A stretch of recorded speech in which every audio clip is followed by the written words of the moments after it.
And now, it's time for another Dice Tower review with Tom Vasel.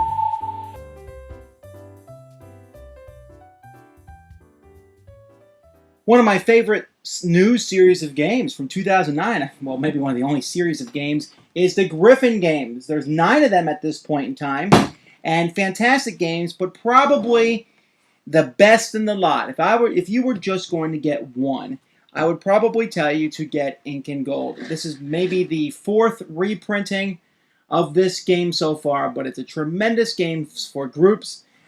This version's not too terribly different than previous editions, but let me show you what it looks like inside.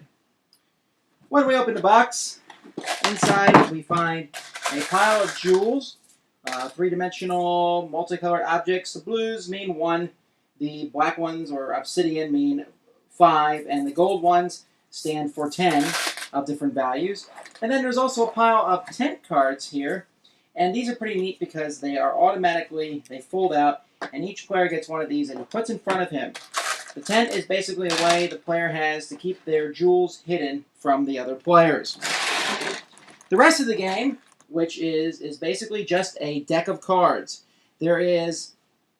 Each player is given 2 different cards here, and one of these means leave and go back to camp. The other means explore further.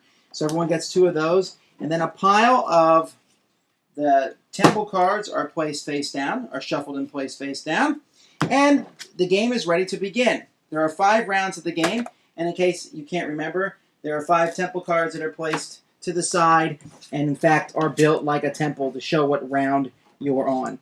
So you go 1, 2, 3, 4, 5, round 1. Really not a big deal. I don't really see what the whole point of them are. But I guess it adds to the theme.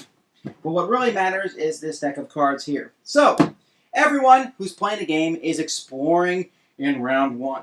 You turn over the top card of the game, and we look. This one shows that you found 13 jewels. Now, let's say there's 4 players playing this game. That means 13 divided by 4 gives us 3.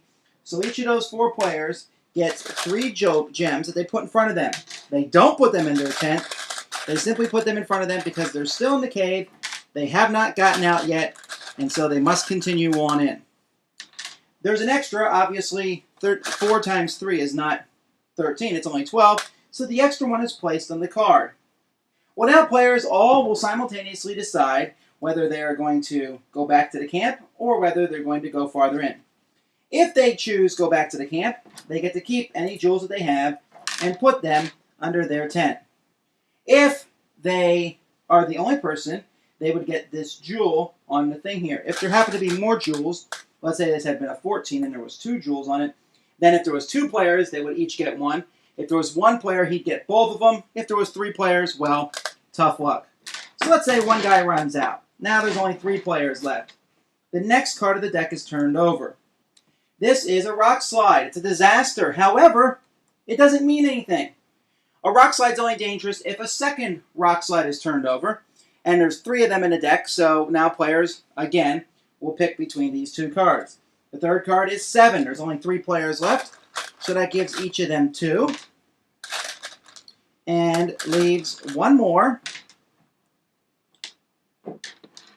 on the card, because 7 divided by 2 gives 2 each, 7 divided by 3 gives 2 each, with 1 left over. And then we turn over the next card, which is an artifact. Now, an artifact is worth 5. I put a little obsidian on there to show that. An artifact's worth 5. However, an artifact is only good if you leave the temple and you're the only person to leave, then you grab any artifacts that are laying there. The first 3 artifacts found in the temple are 5. Like I just said, after that, they become 10. And so the game continues. There's another artifact. There's another artifact. There's spiders, another disaster. Here's fire, another disaster. Here's rock slide. When this card will be turned over, this is the second rock slide. The same thing if I had turned over a second spiders or a second fire. Then anyone who's still left in the tunnel is dead or whatever happens to them, and they don't get to keep any of their jewels. Anyone who has already run out gets to keep what they have, and then everyone starts afresh on round 2. And If there, let's say, for example, in this instance, there was 2 rock slides, so one of the rock slides is removed from the deck. So that means in the future, possibly rock slides will happen less often. As you can see, there's all kinds of different amounts. Here's 17, all the way down to 4. There's spiders and snakes and some Frankenstein / she-orc. I don't know everything that's in here, but that's basically what's in the deck as you go through. And you'll go through it 5 different times. After 5 different times, everyone opens up their tent, and whoever has the most jewels is the winner. Congratulations on getting all that gold. The game has really nice components. I like these tents. They're still not as good as perhaps the original Diamant, the European version, but this is an easily widespread found game, and I like the fact that it fits with all the other bookshelf games.